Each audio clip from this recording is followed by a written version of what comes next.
I'm going to pass it to Ryan, who is the director of Thrive Asheville. And we had a moment of kismet?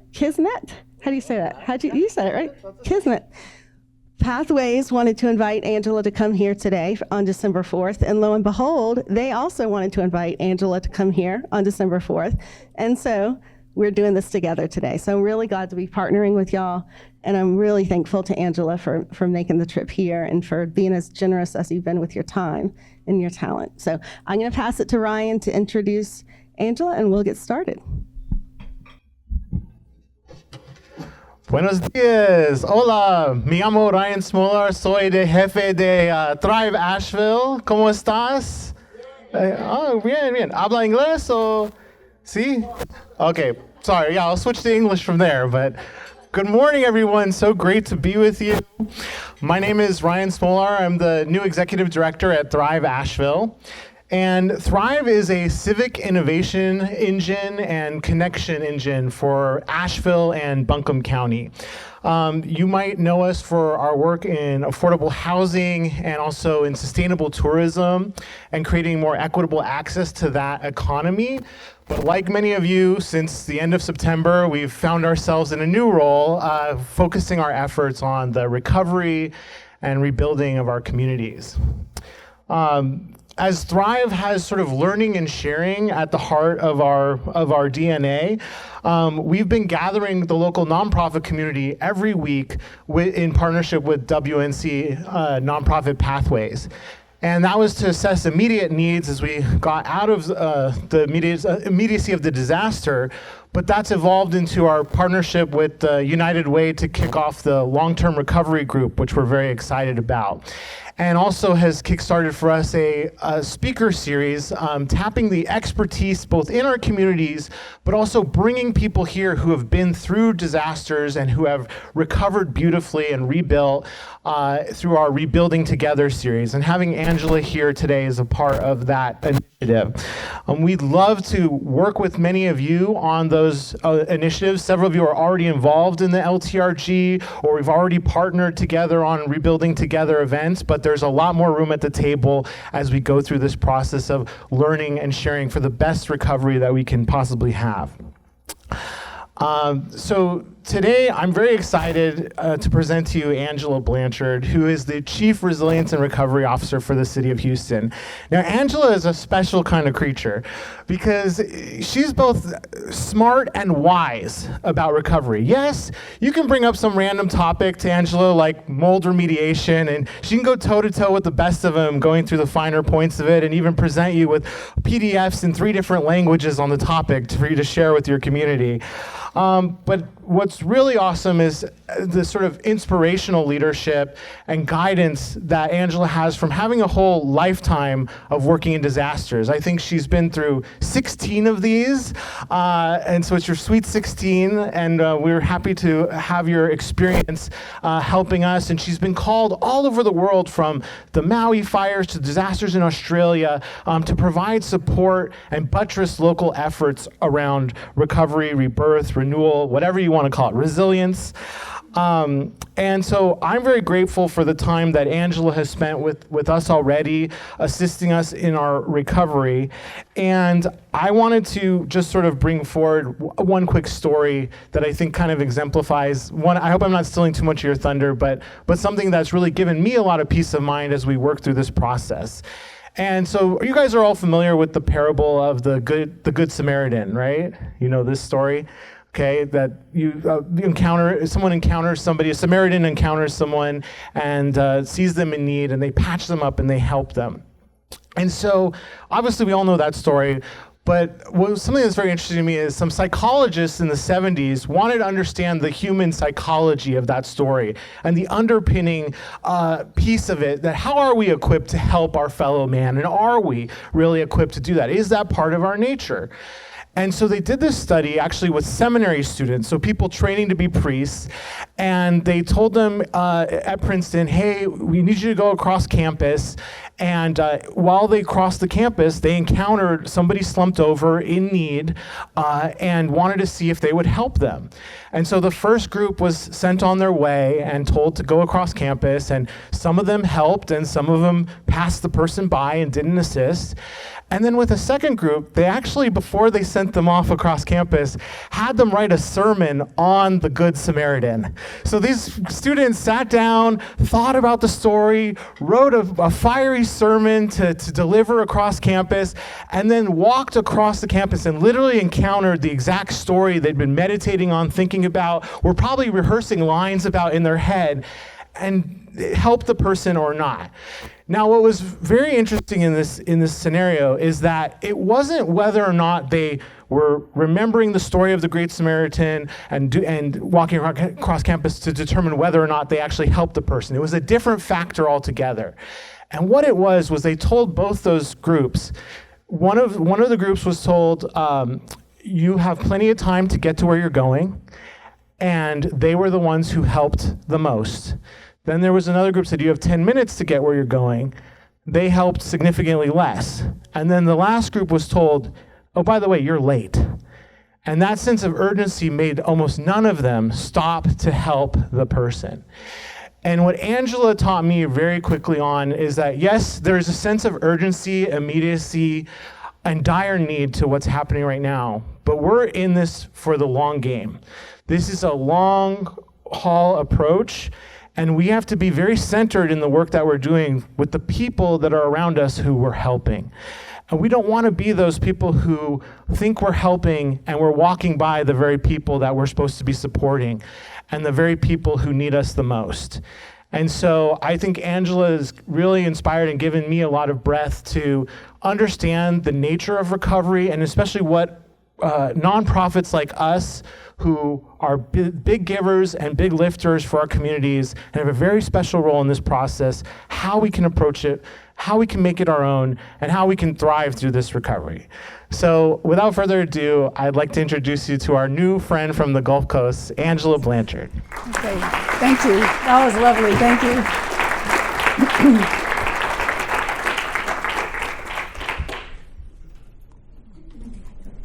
So this is how technology works. It works for 2 full hours until the moment they hand you the mic, and then it doesn't. So I just wanted to start by thanking you for including me in your recovery, and for the lovely introduction, for the warmth. Kate's hospitality yesterday, many people throughout the community who welcomed me and spent time talking about what you're doing here and why and what matters most to you. So also the experience of being, this for me is like coming home. It's a version of coming home. It's way better than church. I mean, no offense to your religion, whatever it may be, but I find my church in the aftermath of disasters with the people that show up because they dearly love their community. So since I have no slides, let me just start.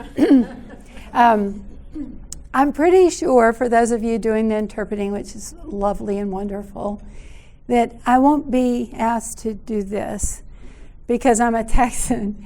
And, usually when they give me time to talk, I think it should be adjusted for the fact that in Texas, everything is really long, all the words, and they're all 3 syllables.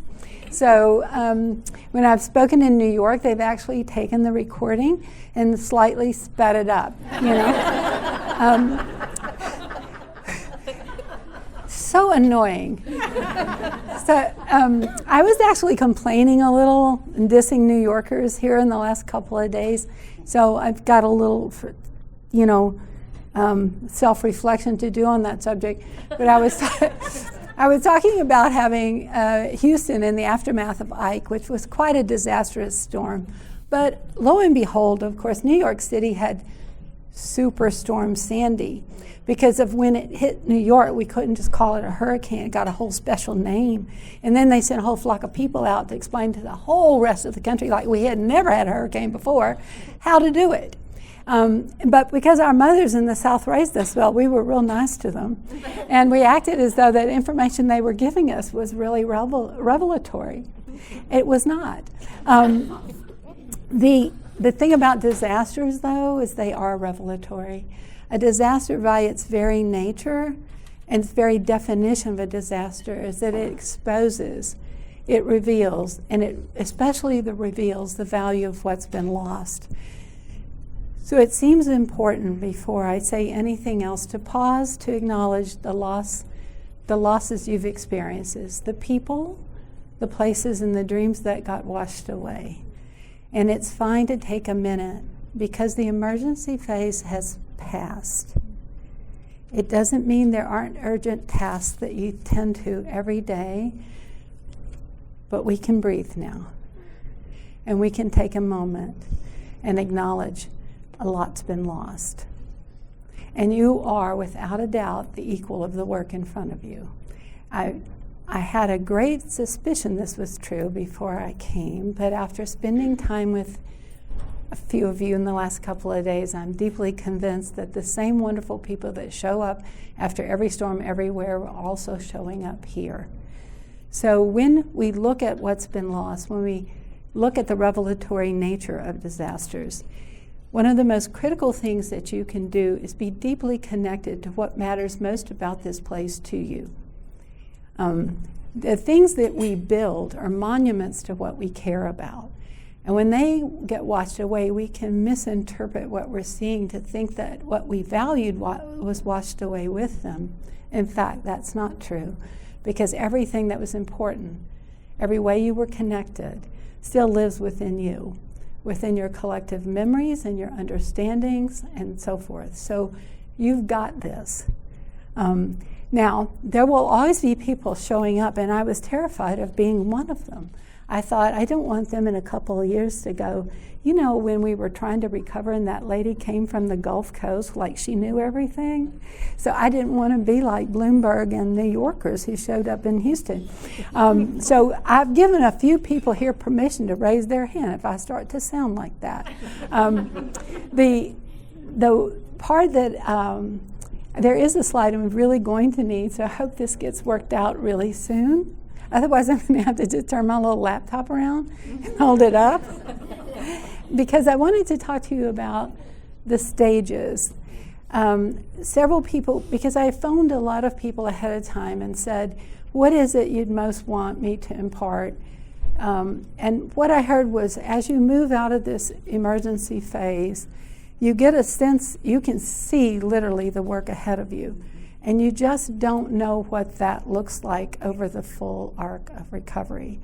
So one of the things I wanted to share this morning is a sense of what those stages look like.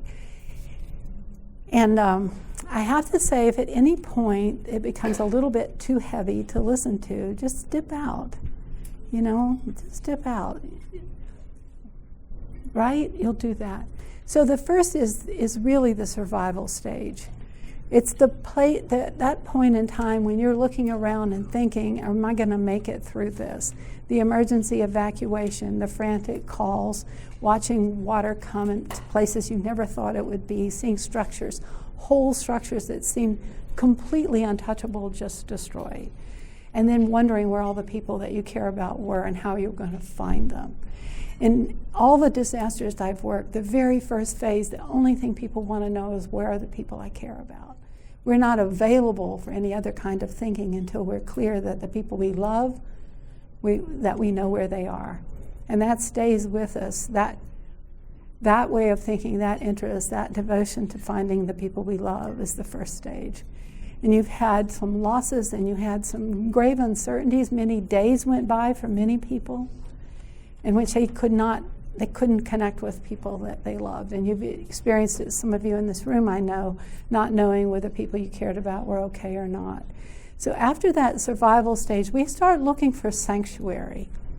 Where might we go? Where can we land? Where do we find a little respite and safety? And deeply connected to that stage is, will we be welcomed there? Is there a place made for us where we'll be welcomed, where somebody will say, I'm glad you made it? And that sanctuary phase is so important. And let me just say, we know how to do it. You didn't have a plan for this storm. Nobody gave you a playbook. You didn't have much warning. Oh, and by the way, you know all those helpful people that on social media give you advice about what you should have done?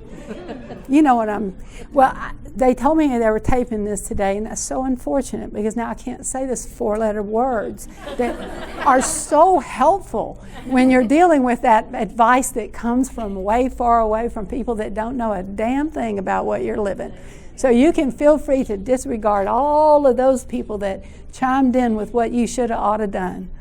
So the thing is, when you've found sanctuary, when you've come through that devastating part, wondering if you'll be welcome, wondering if you'll be okay, this is a time also to applaud yourself for having made it that far.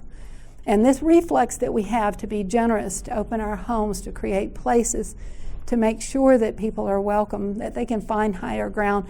We don't need a playbook for that. We know how. We as a species know how to do it. We do it reflexively. We do it in every imaginable circumstances. Now, you won't read about it because it just doesn't make headlines. A whole bunch of people showed up constructively supporting and helping one another, providing what they had, doing what they could, making them people welcome, hugging and feeding one another is not a headline. So reality throughout the storm, if you don't remember anything else, remember this: reality's on the ground. It's not in the headlines. And it will be that way throughout this entire journey. That's why your own reflections and recording what you're learning as you go is so vital, because that's going to be your story. And you have the one responsibility you have that supersedes all the others is to capture and tell your own story. You own this story. Lots of other people will come in and, gosh, there'll be people here trying to sell you all kind of fancy things so they didn't help you get well. And but here's what you need to do. You need to be the recorder of what you're learning. You need to be the chronicler of what matters here so that you can tell others what you've learned. The opening slide says we're all vulnerable creatures. I wouldn't wish this on anyone, but it is a powerful lesson in what it means to be human. The journey we like, the one where, human beings, we have this safety, security, predictability routine. We worship them. We build enormous institutions so that we can guarantee certain things happen in a very reliable fashion. We're just passionate about having that order and predictability, and then suddenly it's gone. And rather than think of that as you being some unlucky recipient of this terrible misfortune, I find that's really helpful to say, welcome to being human. Welcome to being human, because this is the journey we're on. I was teaching at Brown University, and I had the students that had it ought to be other than this. It should not be. It should be this way, not that way. And I was like, well, I got some news for you. This is Earth. It ain't heaven. And they don't work that way. We're not guaranteed things. And that's a terrible feeling to have. The things that we rely upon, the things that we're accustomed to, we're not guaranteed those. And some 280 million people today have been forcibly displaced, living outside their home in one fashion or another. And now many of you know what it's like, and you can be in solidarity with those people because you know what it's like to have the place that you call home threatened, to have everything upended for safety, security, predictability, and routine to be off the table. And now what? So in the moment of sanctuary, in that moment of sanctuary when we're being welcomed, we get a bit of a moment to rest. When I used to say, I thought my number was just on the old phone that had a speed dial, and it had a little thing you could stick in there where it was everything's all screwed up. I thought that was right by my number for the longest time. Or all hell broke loose, call Angela. And I kind of love that. But The stage that comes next, which one you're entering now, is chaotic. It's full of collisions. It's full of conflict. If you let it. So the fact is, you're going to try to make things work. You're going to try to make what did work again, and it's not going to work. On this stage, everything that was once easy becomes hard. Anything once hard becomes impossible.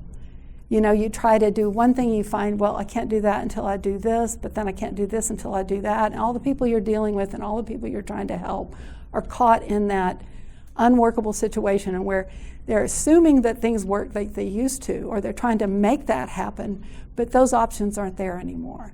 So much anger and frustration, tons of anger and frustration come out at this stage because we can't let go of, we simply can't accept that things don't work.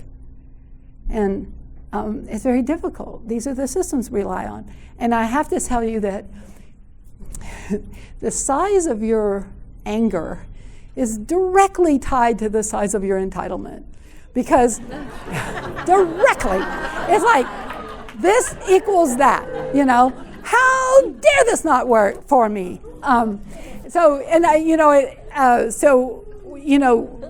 We just got done with in Houston, because we like to just we like that disaster bingo card in Houston be really full. So we just did a derecho, which we all had to learn to spell and say, and which turns out to be some sort of like wall, like if a tornado unraveled itself and made a wall, that's what we had, like in a heartbeat one day. And so while we were doing all of that, you know, we had this kind of, yet another thing that we have to contend with. And we were without power, and it was hot. I'm feeling very much, as a Texan, used to the heat, very kind of hurting for those people here today that are not used to the cold without some form of way to warm their houses. But so here I was like a badass, because I think I'm super tough, and there was no heat, no AC. And the second night, well, after I told myself that, you know, I can do this because my sister's in Pakistan and it's 114 and she's not complaining, and I was giving myself a pep talk while my blood pressure and heart rate were going up. And I was feeling weaker and weaker, and I suddenly thought, this might not be an attitude issue. You know, this could be a real issue. So we in this stage are we are using all the things we normally do and getting angry because they're not working. So sometime every day, just to process the frustration that you feel over the fact that you just can't get stuff done. You know, and by the way, try not to get mad at other people. You know, because this is the way most of us walk into this. If only they, so when you find yourself thinking, if only they would fill in the blank, get their shit together, hurry up, fix this faster, do what they're supposed to do, answer my questions, be a better convener, be a better facilitator, you know, try to stop that cycle of thinking. It's miserable. You'll be tempted because you are doing all you can and it's not working. So it must be somebody else. There must be somebody bigger, better, stronger, faster that can pull this off, correct? You don't want to entertain those thoughts. Just let them go. Is this, I was afraid this was going on without me. That would be awful. So I'm going to tell you what's the next couple, and then I'm going to move on with some stories. So limbo comes next, because after you wear yourself out, because even though I'm telling you this, you're still going to try. You're going to try so hard. You're going to work so hard because you're earnest, caring, loving people. This is how you are. This is what you do every day. You build whole organizations for that purpose. You're going to try really hard and you're going to wear yourself out. And at some point, it's all going to shut down. I remember working with this group of people after Katrina in New Orleans and Lakeview, which got 8 feet of water in most of the houses there. And this woman told me she and her husband just slept for a whole month. And she said they would mow the grass between the curb and the sidewalk because that was all they had the energy to do. And it was to let people know they hadn't given up, because it was really important in New Orleans to have some physical sign to tell people you meant to come back or you meant to stay. And that's a lot of people here are making those kinds of decisions now. Stay, go, in, out. But she was like, we can mow that. We don't have the energy to mow the whole yard. So when you hit limbo, when you find yourself, when you feel like you can't go on. If you're hard-headed Cajun like me, you might double down and try even harder. I suggest that is not a good approach. You need to observe that. That's saying it's your body, your spirit telling you you can't get through it like that. So that limbo, when everything shuts down, if you see that in the people you serve. A woman told me this story yesterday about a client. They had gotten all the way through all these steps, and then suddenly the person they were helping just stopped returning their calls. And she was like, oh, why would they stop right before? Because limbo, you just you've used it all up. You're learning so much, you're in a brand new landscape. Everything you looked at, they told you who you were and how you operate and how you're connected to other people. It's all different. Many of the people you look to reflect back to you what you could do are gone. They're not available to you. So when people hit limbo, it looks like they're doing nothing. But what's happening inside is a kind of orientation toward the new reality. So when you see that behavior, understand what it is. It's not necessarily giving up. And it's certainly not people being lazy, and we should not be extolling the virtues of trying harder. That's generally not the answer. Next comes reckoning. I'm going to go through the others really quickly and move on. In the reckoning phase, well, first resignation and acceptance, I'll tell you stories about. In the reckoning phase is really taking stock. At some point, you've got to do a healthy, serious inventory of every single thing you have to work with. Because you've got to craft a new way forward, and you're going to need it. And then to build anew. To build anew is going to be very different than what you've been thinking, which is to build back. And then to be home again is when we're struggling now to say, what is our goal? You've had a catastrophe on the scale of Katrina, on the scale of King Lake fires. These are massive catastrophic events that really, you captured the world's attention because we felt such deep concern for you, but we also knew that the magnitude of what you were facing still, and even in this world, was unprecedented. So what can be the goal when the perfect recreation of what you have is off the table? And it's for everyone to be home again. So, okay. So at first people think no one's coming. Did you feel that way at some point? Did you wonder, like, does anybody know what's happening here? Are they going to show up for us? Oh, this is a problem with being a Cajun, because we need our hands to talk, and also, need it to hold the mic. So, okay, so yeah, did you have that feeling at any point, like no one's coming? The sense that you might be in this all by yourselves? And that's to some extent true. I say to every community, and you've already done this, I saw it everywhere, don't wait, work. Because the big systems you depend upon are not flexible and fast enough to meet you where you're hurting. So what you did for one another in the very early days, you preserve that, you reflect on that, because you need that throughout. The big systems, the FEMAs, the SBAs, all the rest of that, it's just not, they're not flexible and responsive enough to be what you need in the moment when you need it. The help arrives, and it's astonishingly out of sync with what you'd like it to be. It's extraordinary, almost like they planned it. But they didn't. Really what they did is just orchestrate the best they could what most communities need and try to get it to you in a way that you can use. So I think advance forgiveness, forget anybody else whether it benefits, it'll benefit you. Forgiveness in advance. I saw this, and I heard it over and over again in the conversations I've had with you online, offline. It really comes down to what one human being will do for another. When you move out of the emergency phase, it was all, you didn't have the uniform people and the fancy people. You had one another. You had your neighbor. And nobody can get to your neighbor quicker than you can, and no one gets to you faster than your neighbor. So you practice that. That's something we reflexively know how to do. You did it. And the do what you can. You know, as a person that is not overly fond of rules, I have to confess a certain secret delight in a storm that just removes the obligation to ask permission. I've not particularly liked having to do that ever in my life. So you are free. You've just gone through this unprecedented event. You are free to make it up, to take what you have, to craft it any way that suits you to meet the need. You must take advantage of that. You must. You are free to improvise. That means noticing what you have, paying attention to the resources, skills, and assets around you, everything that comes, everything's available, that is available, and how it can be crafted into an answer. So on the resignation, and wait, I'm going to show you this one first. Okay, Galveston got really badly hit by Ike. You know, it was a total mess.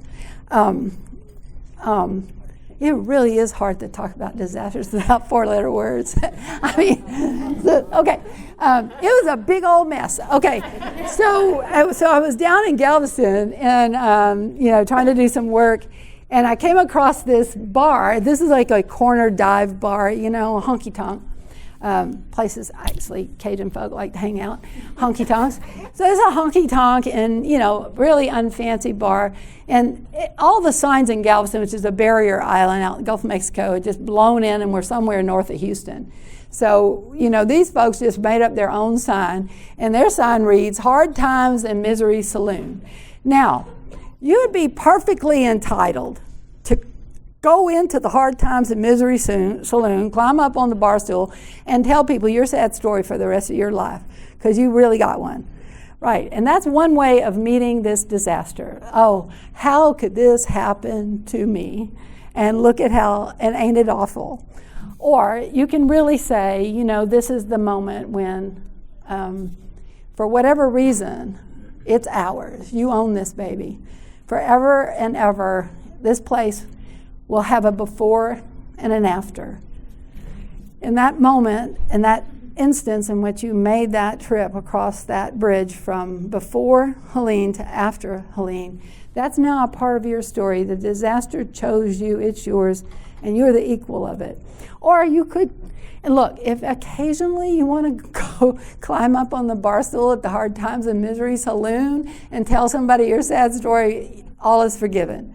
However, it's much better to simply say, this is my work now. One of the things we heard yesterday is, you know, people had a job and now they have another job. And that same scramble in the chaos phase is like, how do I get back to my old job? There's no need for you to try to get back to your old job, because what you're going to learn in this new job you have is going to make you wildly more valuable to your community, to the world, to your family. Because I wish I could just give you a pass on the rest of the disasters for the fact that you've had this one and guarantee that nothing else difficult will befall your community or you. But that's not how it works either, because earth, not heaven. So you're going to be wildly more valuable by being on this path, and you can be happy about that in some small way. When I was working in Germany with the Syrians, when Germany was resettling Syrians after Syria unraveled, the folks who were coming were very, very different than the landing places that were being created for them in Germany. This extreme sense of foreignness, and but also, you know, a tremendous relief that there was some form of sanctuary. So what they faced immediately was German government was extremely organized. It's so easy to be organized if you're not the one that's displaced, right? We were good. Houston was magnificent during Katrina because, you know, it wasn't our community. So Germany was very organized, and the people came in and they got language classes, they got education, and they got opportunities for jobs, and they found housing, and this was all well done. And of course, what did you think the average person living in Germany expected from the people arriving? Gratitude. Right. Yeah. I'm giving you all this help. Surely you'll be grateful. And the Syrian woman says to me, gratitude and grief, because when I walk in my house, I think of the house I had. I'm so grateful I have a house. I think of the house I had. And when I walk my child to school, I think of the school we had. I'm so grateful she has a school, and they made a place for her in school. In fact, they went to schools in 2 shifts in some communities, so they could be a place. And this is going to be true for you for a long time. You're going to look at something, even something beautiful that you rebuild, and you're going to remember what was. Eventually, that goes away. Between now and then, allow for yourselves and everyone around you, let gratitude and grief live side by side. They belong together.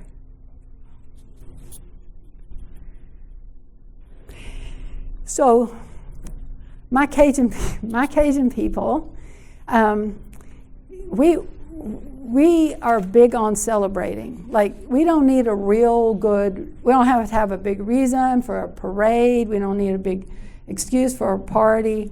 And when people die in New Orleans, there's kind of a, some of you know that new second line tradition. Okay, so we have this mournful parade of people marching toward the cemetery. And then the burial occurs. And then we have this jubilant dancing in the streets parade from the cemetery.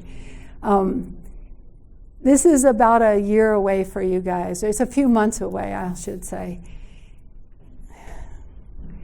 You really need to know how to hold a funeral for what was, because it allows you permission to move on. Patricia Jones was a magnificent community leader in Lower Ninth, and I said, at what point do you think the real recovery in Lower Ninth began? And she said it was the moment on Memorial Day when we went to the place in the levee that broke, and we held a remembrance for the people that were lost. And the Treme brass band showed up. I wish every community could have the Treme brass band. I feel like, especially if you've been through a disaster, you deserve a brass band. But so they held the ceremony at the break in the levee, and then they walked back to the community center that they had improvised out of an old church.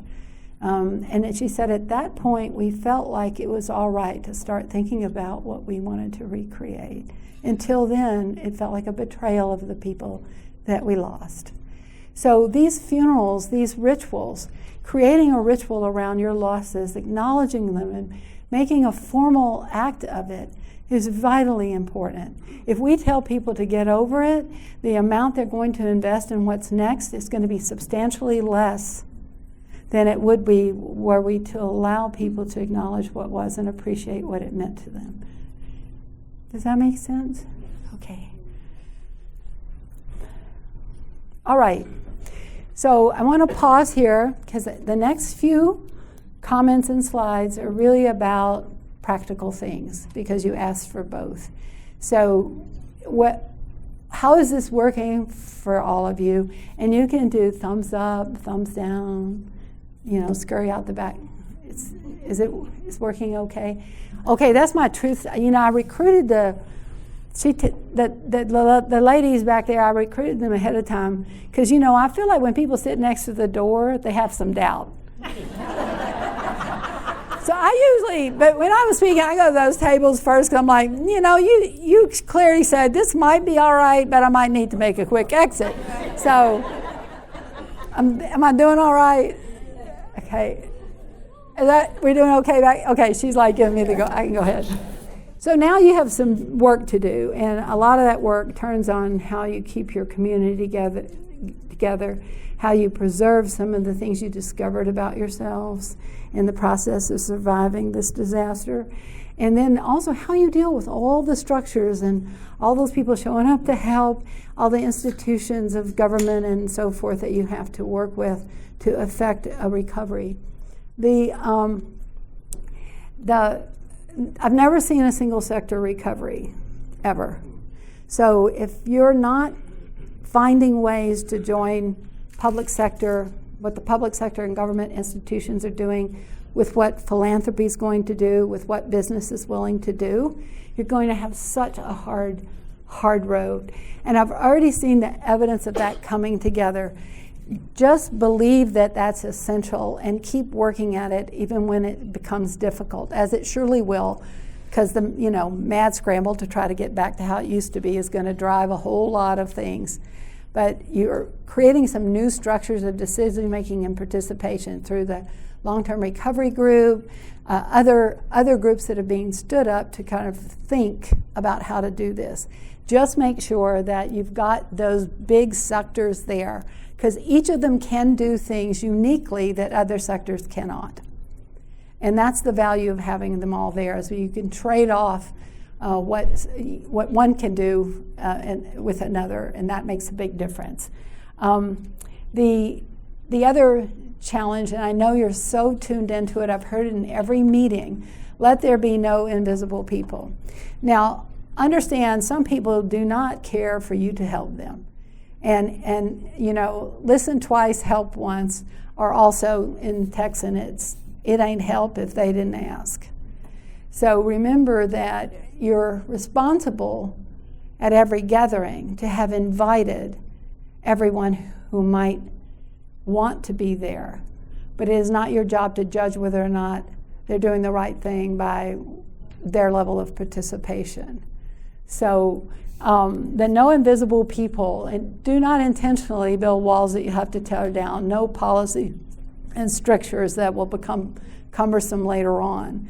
I think where I see the most hardship, the most angst, the most grief is when we try to construct a recovery and just say somehow we're just going to pretend this problem over here doesn't exist. Because that breathing of rage and despair becomes very, very costly at some point. So, no invisible people. So this is the tough one. Be careful what you read. So when the sense of entitlement we have says, well, somebody bigger than us ought to show up. But you already know nobody's coming to make this the same way it used to be. That's not happening. And then also, how do we define what we're doing if it's not just recreate what we had? So you want to move away from, it's fine to use recovery, we all sort of have a general sense that's what we're trying to do. But remember, in this instance, because of the scale, you have a lot of work in creating anew. So how are you going to take the opportunity with things just washed away in that ground that's been cleared, not by your choosing, to create anew? What would this be like if it worked for everyone? What could this be like if we knew what was beautiful and important about this space and place before? How do we maintain that? How do we recreate that without creating necessarily the systems that left others out? How do we do that in a way that doesn't demand that the precise thing we had before be rebuilt? How do we make use of this opportunity to have a broader view of what's possible for all of us? And that expansive question, that expansive invitation for everyone to rethink is the only that really I fight for, okay? The King Lake fires literally took my breath away. The scale and the horror of it, the fires that burned so hot, it changed the chemical composition of the earth that they swept through. And the individuals that survived that, the firefighters that fought it for themselves from the communities where they were trying to put out those fires, had to listen to their loved ones literally perish as they did it. So in the aftermath of that, the horror of it left them feeling isolated and alone. And that horror and that sense of isolation, the feeling that you've gone through something so terrible, you almost don't want to tell anyone about it. When I went to visit them, all they wanted to know was about New Orleans, because they felt like that was the only place that had actually experienced something on the scale of horror that they had experienced.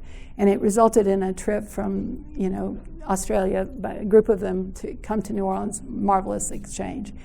You're now welcome into this solidarity with the people like the King Lake folks, like New Orleans, people that will craft their way out of a disaster into some kind of new thing. But I thought this woman, Laura, put this so well. terror, anger, all of it, the conversion of that to some form of creative energy. Don't expect that of yourself instantly or overnight, but it will come.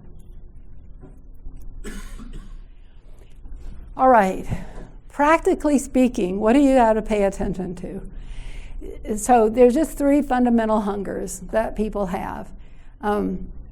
If you've got a good argument for anything else, let's do it later. Buy wine, if you buy the wine. But wherever I go, people want to earn. We all want to feel like we have something of value that we offer to the world, that they'll pay us for, that earns us a place in the community we live in. People want to earn. People want to learn. They especially want their children to learn. Thank goodness that you got your schools back up and running, and that many of them were untouched, which is wonderful, because that being able to go back to school and freeing parents up for the big tasks that they're facing is so vital. And then the final is belong. It's when we're home again. Earn, learn, belong.